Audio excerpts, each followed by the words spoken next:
Hello, Aliza Bloom Robinson here, author of the best-selling Amazon book, Falling into Ease, which I have right here for your viewing enjoyment, Falling into Ease. If you have not bought your copy yet, go do that. It's available on Amazon. It's available in paperback. Obviously, it's also available as a Kindle.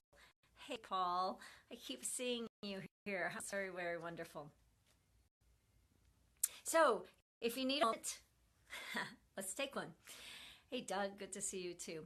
It's been a really wild time for me the last couple of days. I've been really in reaction to the death of a friend of mine, and yesterday was his memorial service, and today I'm really looking at what really is deeper in me, what really is going on.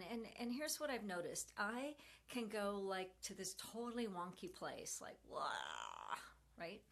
And then I can get in, had a couple of clients today, had my mastermind today, had a couple of conversations today. And every time that I'm in conversation with somebody, every time I'm working with somebody in my mastermind, well, I was totally triggered in my mastermind, so that took me down deep before I came up.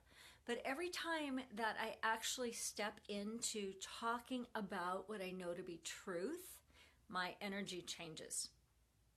And so I just thought, what could I give you today? So I went to my book, like I often do, and I just opened it up to a random page, and this is what it says. It's in the chapter entitled The Sublayers of the Heart, which sounds a little like that probably wasn't the best chapter title, but there's some cool chapter titles in here.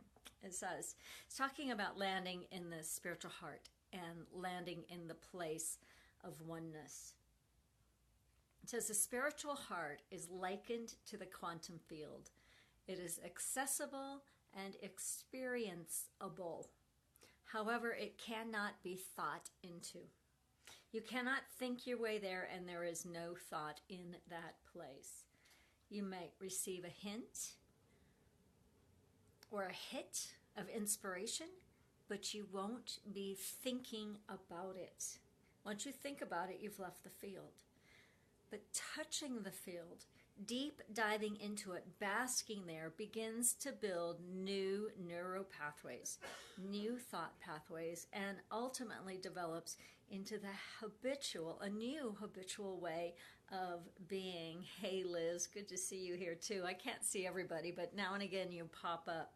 I don't know who pops up, but anyway, thank you all for being here. So the point of this paragraph that I just read to you from my book is that when you land into a different place, everything changes. But you can't baby step there. You have to quantum leap there. And what I noticed today for myself is, as much of a funk as I've been in 2 or 3 or 4 or 5 different times today, every single time I started working with somebody, I made that leap. I had this one client today who was had the most amazing, phenomenal experience. She said, I have worked on this thing thousands of times. I have done everything I know. And so we did a process, which is what we do. She was hitting up against a belief that she had that was installed in her very, very young, that's impacting her on a daily basis. And she has a new goal, so this belief is her glass ceiling right now. She was bumping up again and again and again. And so we sat down and we worked together. She in a different state, me in my state, and through the magic and the mystery and the miracles that the work that I do brings, she went, oh my God, that's gone. We went through the process, right? But in the time period of about 30 minutes, it was just moved out. She landed in a new place. She landed in a new place, and everything that was unlike that dismantled. So Doug typed something. Let's see. How can we quantum leap from the thought of Trump to the thought of love? Well, great question, Doug.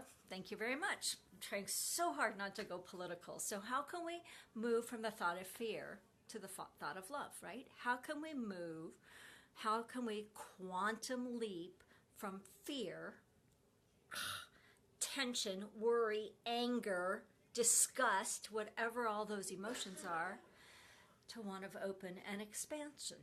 Hey Monique, good to see you too. I think I found a good time. So Doug's asking, how can we go from fear to a space of love? And the very, very simplest way is every time that you notice that you are contracted, take a breath, stop, take a breath, and choose again. Choose again. The Course in Miracles says there are only two emotions. There's fear and there's love. There's only two states of being. There's only fear or there's only love. So very, very simplified, if you choose love every time, no matter what you're feeling, no matter what you're experiencing, even in the grief or the anger or the rage, if you can catch it, identify it, tell the truth about it, oh, this is what I'm feeling. This is what I'm experiencing. Then you have the power, really, of choice. You have the power, really, of making a new choice. Once you become conscious. But you don't do it with your mind. That's what the book was saying. You can't baby step there. You can't likely get there. But you can find that place. My connection's slow, so I'm not really jumpy. So find it, like contract, like find that, we were just watching the news, and I told my husband, I said, oh my gosh, I have to go do a live, so it's a perfect time to do this, right? Because the news is fear-based, basically. I'm like, reaction, blah, blah, blah, blah. Notice it, everybody, come here, put your shoulders in your ears, clench your fists.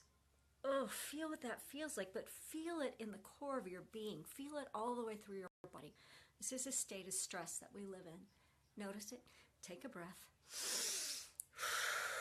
Make a choice. Make a choice. Take another breath.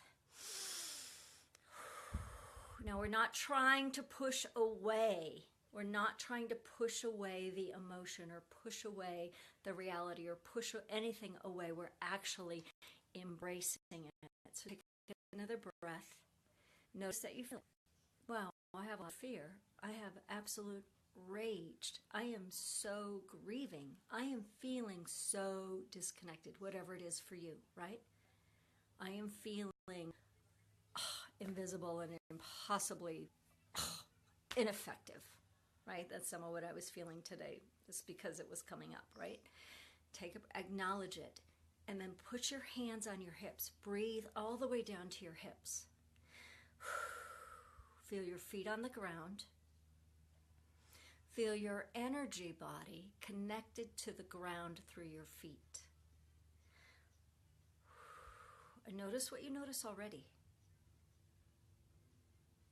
And primarily what you noticed is that you got out of your head and into your body. That's the very first step.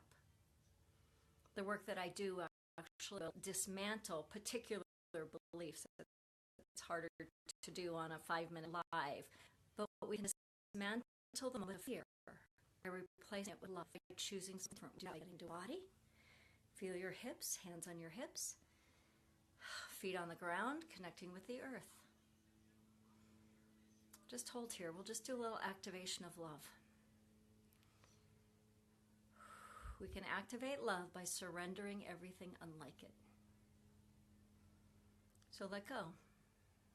Just for the moment, just let go. Let go of the thought. Let go of the fear. Let go of the anger. Let go of the being right. Let go.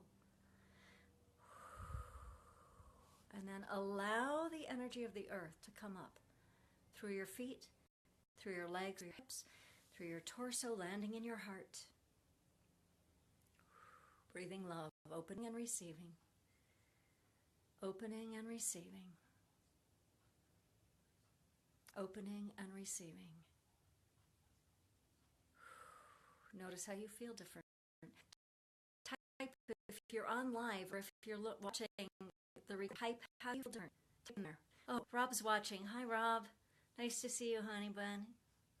Type what you notice. What do you feel different? I feel automatically and immediately calmer, much more open, much more light, as in lighter, not heavy, and also lighter as in lighter. I feel love. It's that simple. The quantum leap is that simple.